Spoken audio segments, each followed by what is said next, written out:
Hey, everybody. Welcome to the Particle Accelerator Podcast, where we talk to future thinking business leaders about how to accelerate and grow their businesses. I'm here today with Suresh. Suresh, why don't you introduce yourself? Hi, Ben. It's nice meeting you. And I have been my name is Suresh Nadgonde, and I've been in the IT field for over 20 years now. Came into this country in 1998, 99, joined a company called Novara Computer Services. It was at that time, if you guys remember, it used to be heavy. We used to have heaviness on H1 visas. So we used to go back to India and bring in H1 guys from there.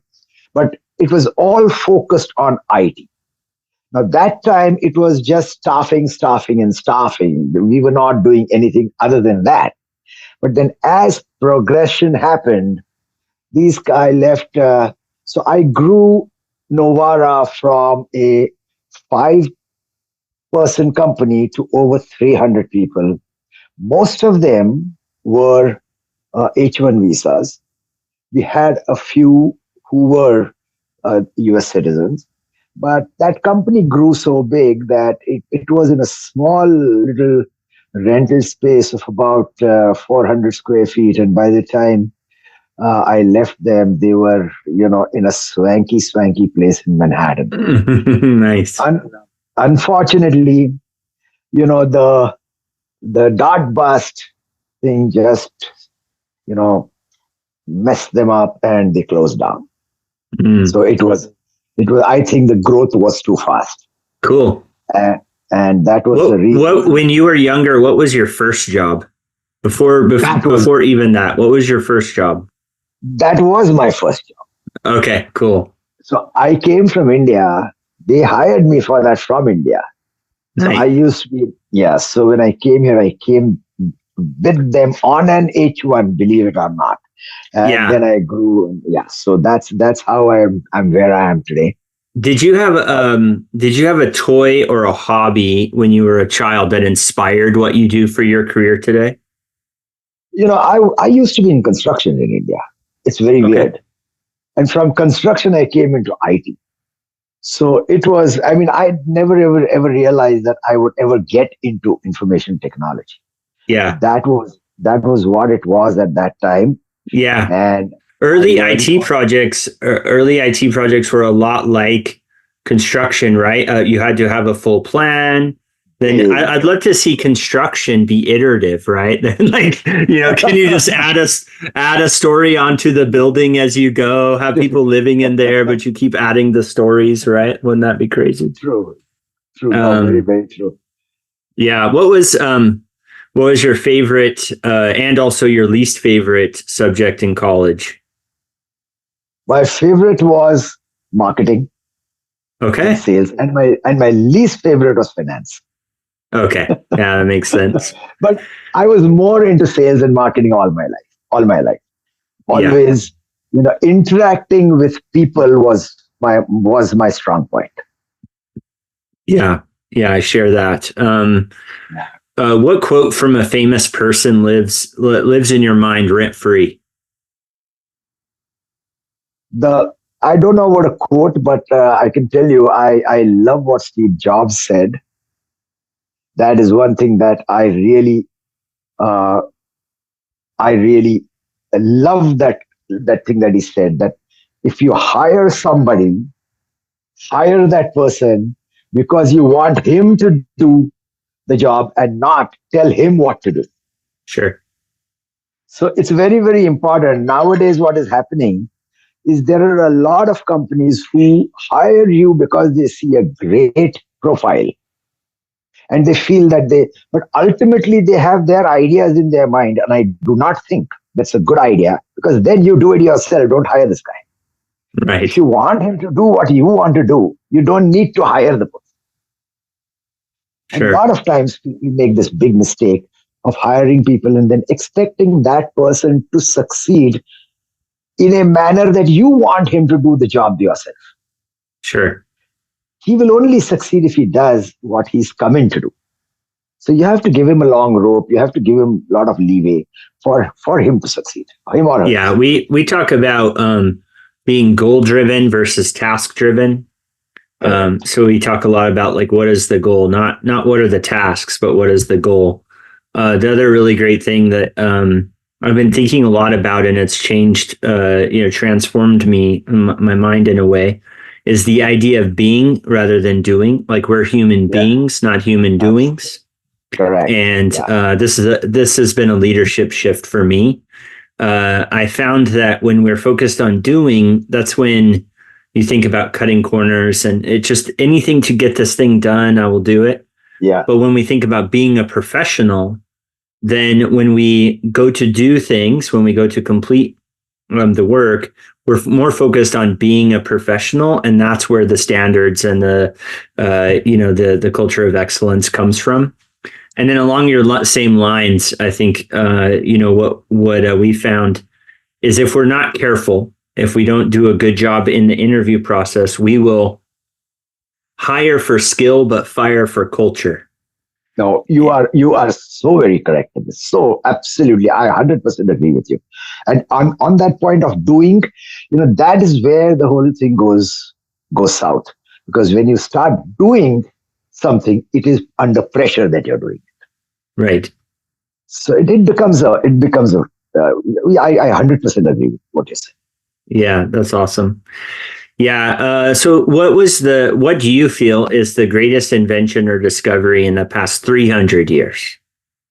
I'm sorry, you broke off here. What was the greatest, what do you feel is the greatest invention or discovery in the past 300 years? Oh my God, there are so many. There are so many. Well, I think the greatest discovery in the past 300 years today, if you ask me, is ChatGPT and AI that is coming, man. Sure, of course. I tell you, really, that is really out of the world. And I believe it or not, there were some questions, and so just for a trial, I put some questions to myself, and I put that into ChatGPT as a question that I would ask somebody who's interviewing. Supposing I asked him, hey, what do you think are the 3 most important things for a C-level person to succeed? Sure. Oh my God. It's surprising what it came up with. Yeah. Yeah. What is, since you brought it up, what's kind of your, is there a workflow, like a regular, daily, something you're doing daily or weekly? Could you describe your AI workflow and what it's helping you do better? So, no, I'm not using AI that much. I'm just telling you as a exercise, I try to do that. Okay. So that's what I got. I'm not a technical person. So I must tell you here, so I need pre-sales with me. My expertise is the contacts in opening doors and finding the need, and then bringing in the pre-sales to make sure that we can fulfill that need properly. Sure. So I have a team behind me who is technical. So as far as whenever, let's say I go into a client and I identify the need there, then I take my team in and give them a solution according to whatever technologies are required for that solution. Yeah. So I was, one of the things that I do pretty regularly is I take notes with some kind of AI note taker. Really, all that I do there is I get the transcript. Okay. And then I really love Claude. Claude's kind of my AI of choice because the prompt in Claude is a file attachment. Okay. And so I love to attach the file of a transcript of a meeting. Like, I have a meeting with my CEO coach once every other week.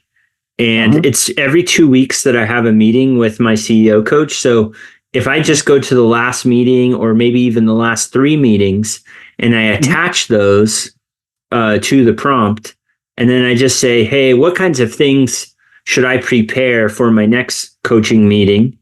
It will aggregate the last 3 meetings and give me a readout of some bullets And then I can just use those things to think through, okay, yeah, I've made progress on these couple of things. Oh, yeah, I forgot about that. Let me go prepare that thing.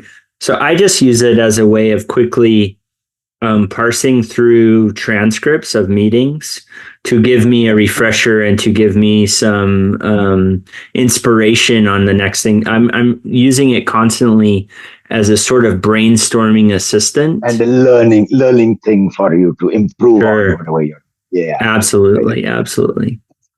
absolutely. What tech trend significantly impacted your industry, and how did you respond? Like kind of before AI, because everybody wants to bring AI up on this question.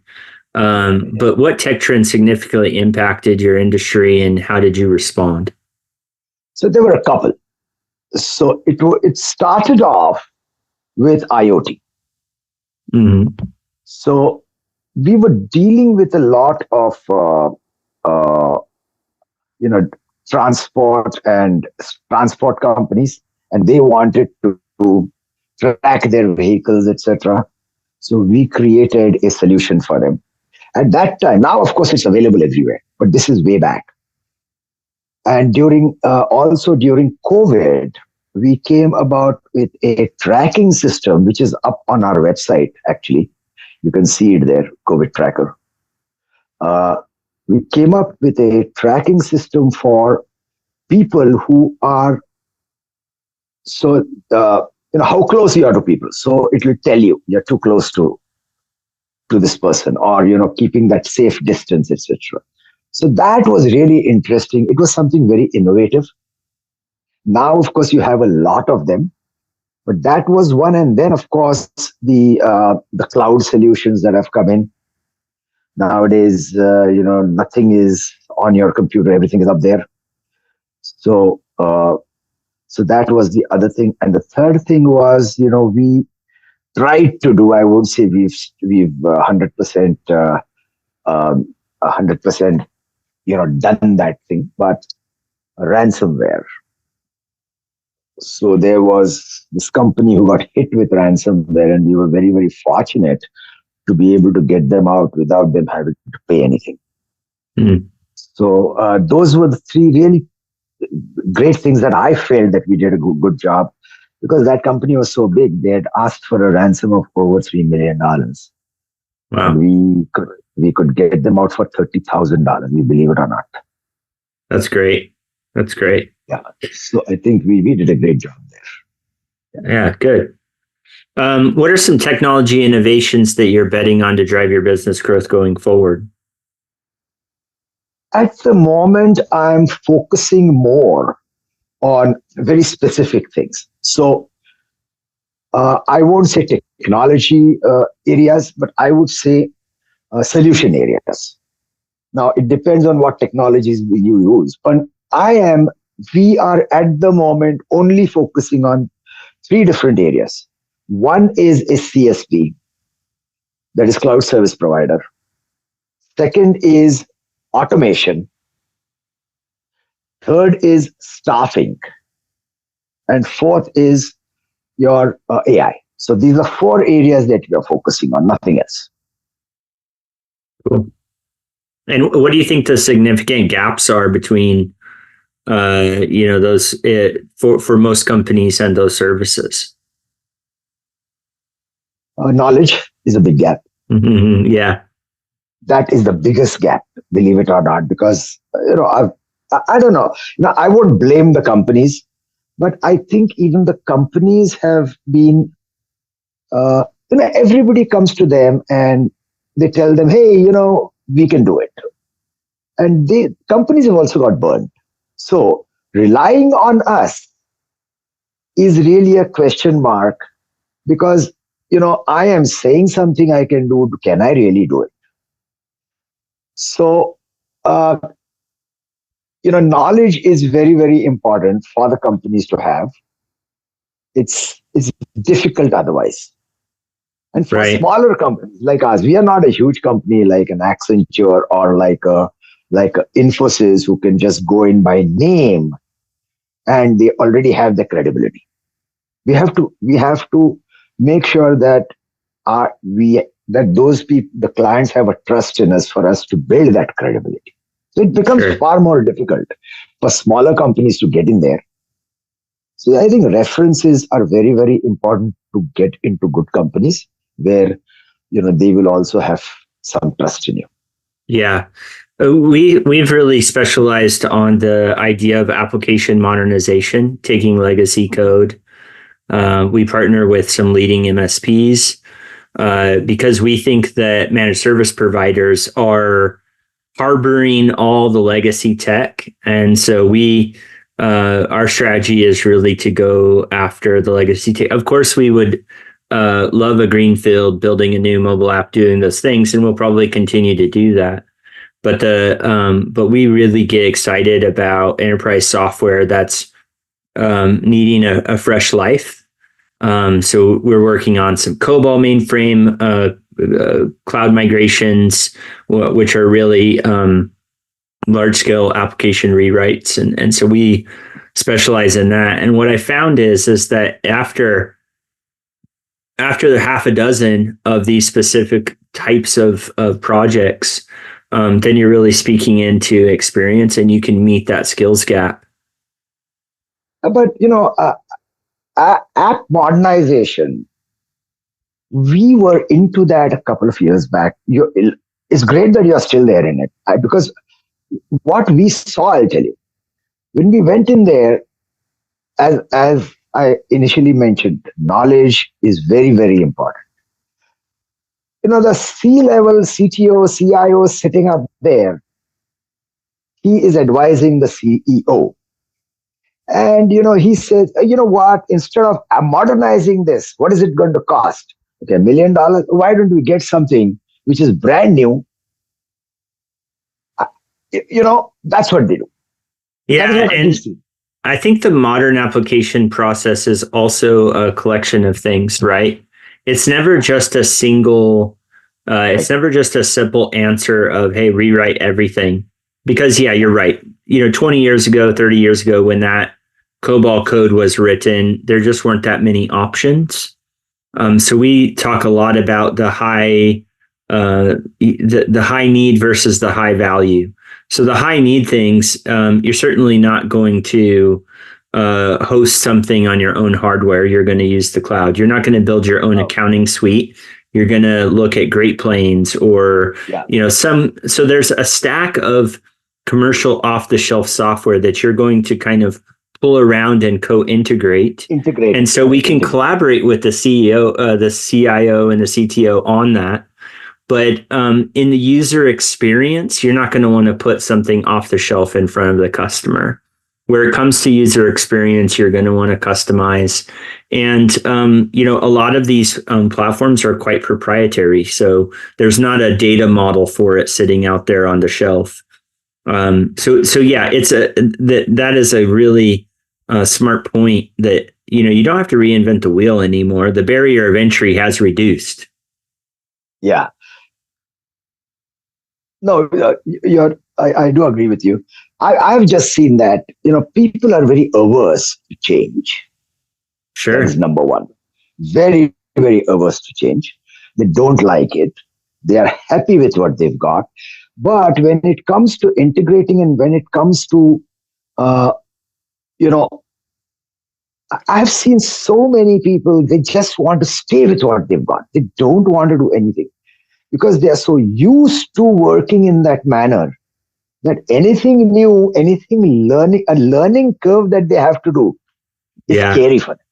It's very scary. The advantage of, I think that goes both ways, especially in the mainframe world where people were using the green screens and whatnot. Nobody likes to really work that way if they're honest with themselves. So I think the X factor is the user experience. If you can give them an intuitive, enjoyable experience that's capable anywhere, even on their phones or on their tablet devices, you can get some convert. Of course, there's always those outliers that no, I like the mainframe system, right? But let's face it, those folks are pretty close to retiring. Those are the folks that need to retire soon. I was going to come to that, Ben. I was absolutely going to come to that because when you have a a leadership up there who is on the cusp of moving out.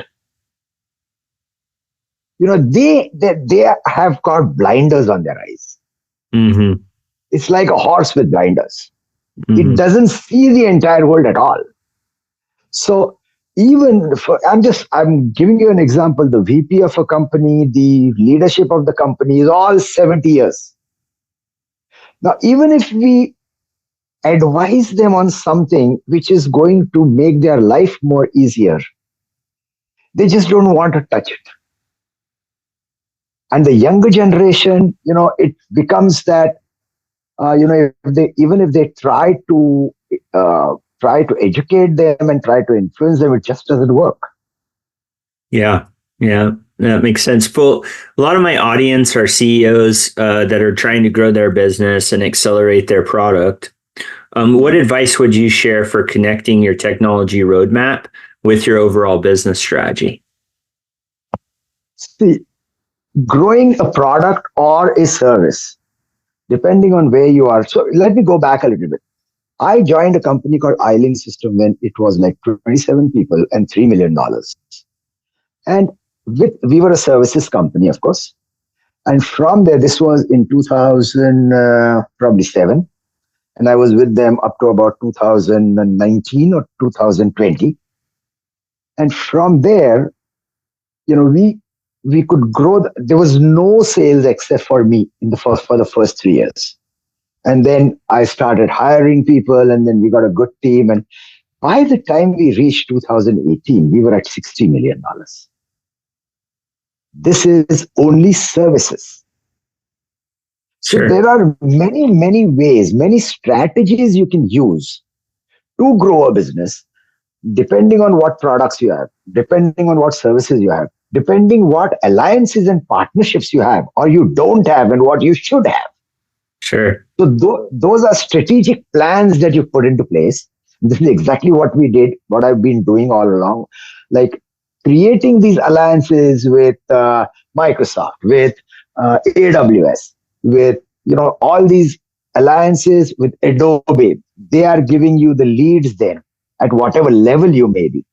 If you're at a particular level, Microsoft used to give us so many leads. Now, at that particular time, Microsoft used to also have financing.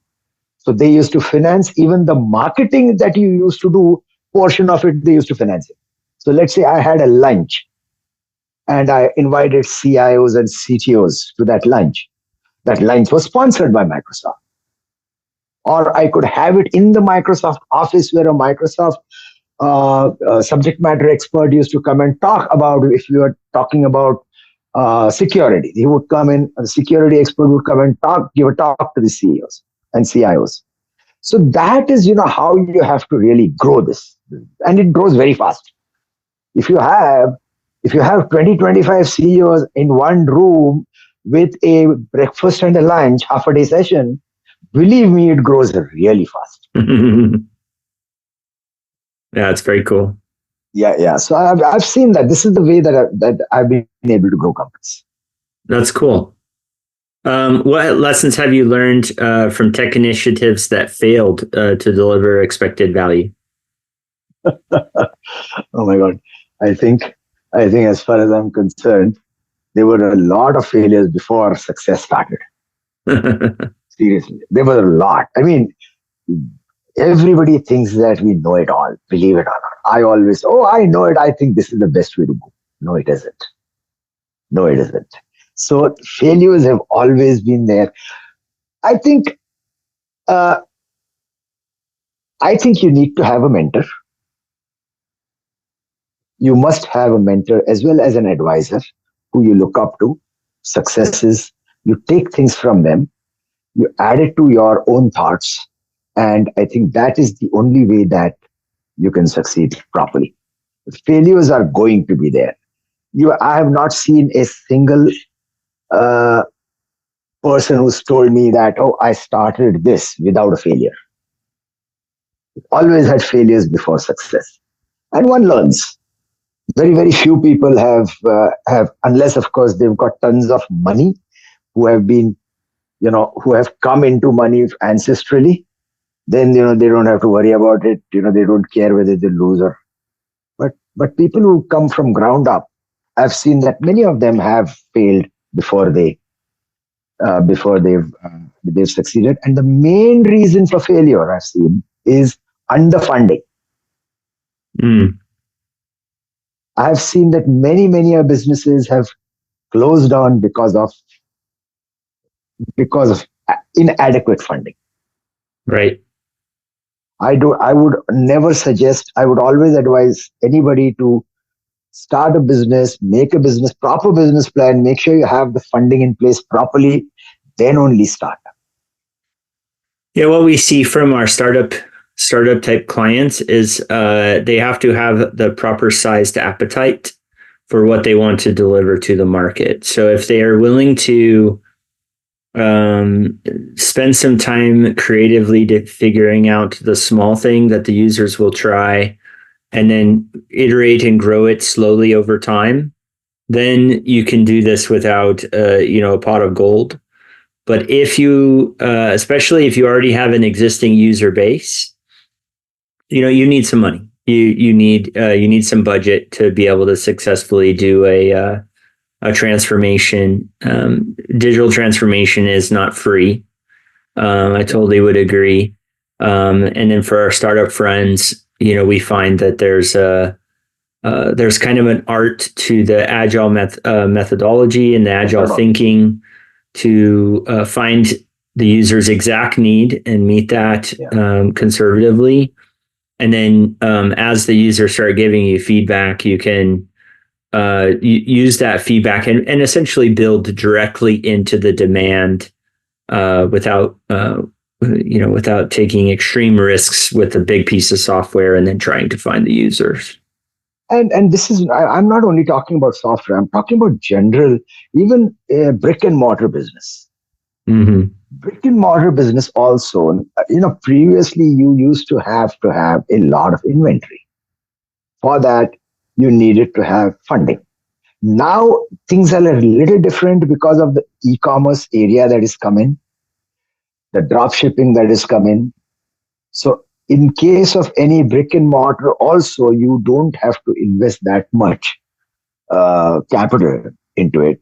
But, previously the main capital used to be for, now of course we are working all from home. So which is great. Previously you used to have an office, you had to go to, you had to have rental space, you had to hire the people, all those things were there. And nowadays, everybody's working from home. So it becomes much easier now. Sure. How do you cultivate a culture of innovation? You mentioned remote working. What shift have you seen, and how do you cultivate that culture of digital fluency and excellence within your organization? There's always, you have to take it with a pinch of salt. I've seen that. You cannot expect, and I don't expect the people who are working for me and with me, I know that I'm not going to get 8 hours. I know that. And even if I had an office, I know that I would not have got those 8 hours. It has to be very specific to, okay, as you mentioned, not task, but goal. Mm-hmm. If he has achieved a goal, he or she has achieved a goal in 2 hours, why would I even worry? What I do is I give them incentives. My main thing is incentives. Apart from the remuneration that may get, there is huge incentive plans that I've put together. So in that, if they're getting their job done in 2 hours and they're not interested in making any intensive, so be it. The company is making the money what it has to make according to the goals that they're given. Now, if he's motivated enough, instead of those 2 hours, he's going to put in another 2 hours to make that commission or the incentive. So we are very, very goal focused. So having said that, we are not, so we are also very liberal as far as I can understand that sometimes, let us say it's a 12 goals, one every month. This month he may not reach it, which is fine. We are liberal as far as that. We are not hard and fast as, oh, you've not met your goals. Okay, here's the pink slip. No, no, no. That's not how we work. Because you're training a person for so long. Replacing a person is very difficult. It's Mm-hmm. again a whole churn. So for what we are doing is there is a goal, and we do understand that you may not be able to meet a monthly goal, but if you meet that in the quarter, it's fine. So quarterly goals have to be met. So you are given that 90 days to meet your goals. Now, in those 90 days, if you meet your goal and you've only worked 4 hours a day, we don't worry too much about that. Because if you're not interested in the incentive, the salesperson does not do a job according to me. There may be others who are doing the job for that, but I believe that the salesperson should not be doing a job just for the salary. He should be having a goal of making 3 times that salary. So through incentives. Mm-hmm. So that is my thinking. No, that makes a lot of sense. I think on the software development side, we have a little bit different idea in terms of the reward. The reward for executing a project perfectly is another project, right? So we have a little bit of an interesting mindset around that, and we're really focused on the asset of skill versus the asset of manpower. I honestly believe that with AI, the asset of manpower type jobs, the kind of the digital manpower, those will be the jobs at risk, but the assets of skill will be flourishing and more valuable as we go. So we have to have a tighter rein on measurement and achievement. But I like your idea for salespeople. I think I would agree that you can have, especially with seasonality, hit the quarter, try the month is a good practice. No, and I think both of us are in two very different areas. You are into the delivery area, being a CTO, CIO. You are in the technology area where you're overlooking the delivery of the services, delivery of the products that you may be doing for your clients. And for us, it is, if we do not bring you the clients, you're not going to be able to deliver it. Sure. So that's so we go hand in hand, but very, very, very different mindsets in both the areas. Yeah, for sure. Yeah. Cool. Well, as we wrap up here, I just want to ask a couple of questions, or one final question. Please share an experience you would give to people. You could tell a story. You could give some advice if you want to, just about somebody who's beginning their journey. And, what would you say to the person just starting their career? Career in the sense of business or career in the sense of a job? Probably more entrepreneurial in the sense of starting your career, starting your business. Own business. Yeah. I would tell them only two things. Make sure that you have a great strategy for growth. That is number one. If you do not have, you don't want to fall in the water and learn how to swim. Sure. I find a lot of times experienced people will say, well, you need to have a great plan. You need to have a great strategy. But to the up and comer, they don't even understand what that means. So break it down just one level deeper. What is the anatomy of a strategy according to you? Like, what are the parts of it? What kind of questions would when I have a good strategy, what kind of questions does it answer for me? So giving you an example, let's say there's a gentleman who is just out of school, college, technical person wanting to start a technology business. He knows his portion of the business very well. He will know how to code. He will not know how to get the business in. It is better to hire the right people there so that as I mentioned to you just now, there are two areas: technology delivery and getting in the client for you to do that product or fulfill the service. So that is very, very key. Having a great sales team is very important.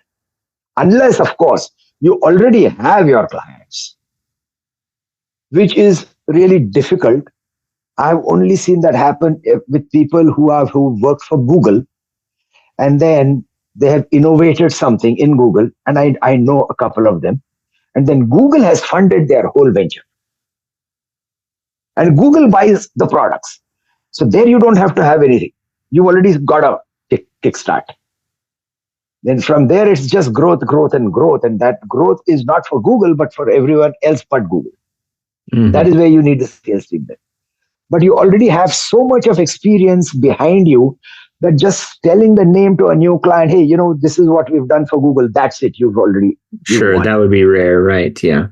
It's rare. It's rare. But for a newcomer, if you are really starting from ground up, I would 100% suggest to them, make sure you get somebody who will strategize your business properly.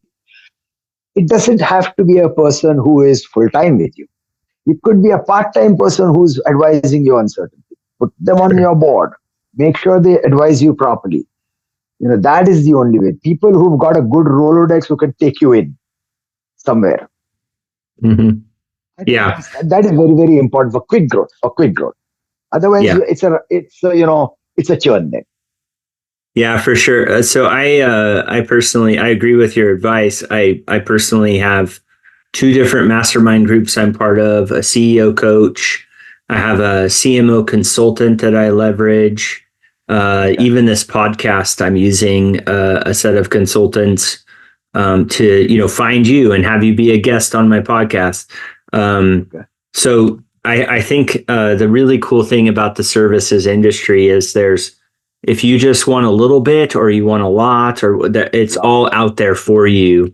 And they're selling their expertise to multiple people, which reduce the cost for you individually. You don't have to just think of the world in an FTE, full-time person, this, full-time person, that, or, oh, I need a CXO for that, or I need a CXO for this. You can really leverage consultants, and if you control the cost, if you're smart about it, you can get a tremendous value in growing your business rapidly, and get some phenomenal expertise. Yeah, absolutely. That's great.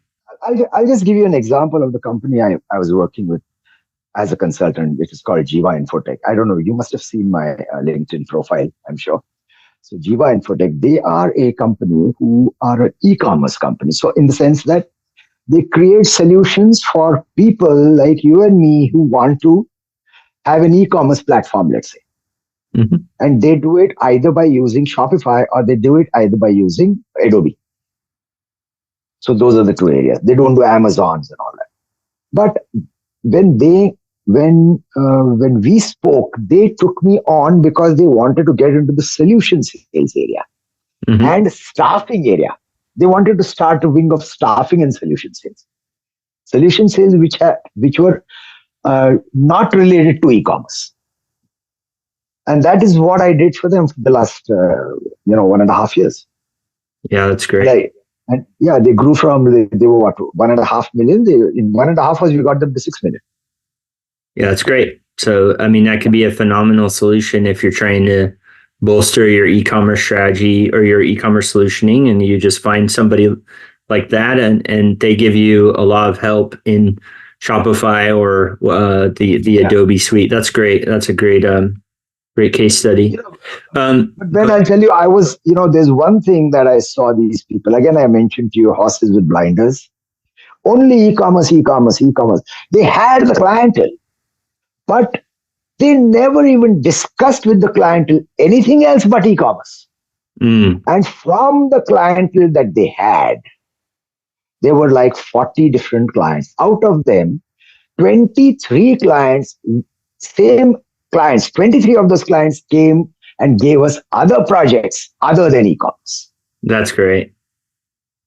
That's, it's a no-brainer. I mean, you got to be able to talk, right? Of course, you got to be able to show what you've got, but you already have a credibility with those clients. Right. Right. Expanding the services or cross-selling to your existing clients is a cheapest way to grow. And it's the easiest way to quickly get projects. Yeah, that's awesome. What a good suggestion. So if people like what you had to share today, how should they connect with you? How do people find you? Well, I've got. I mean, they can send me an email or call me anything. I mean, I'm open to both. And you're on LinkedIn as well? I'm on LinkedIn. Yes, I'm on LinkedIn. Awesome. Well, it was a pleasure meeting with you today. And we just thank you for being on the Particle Accelerator. And we look forward to continuing the conversation.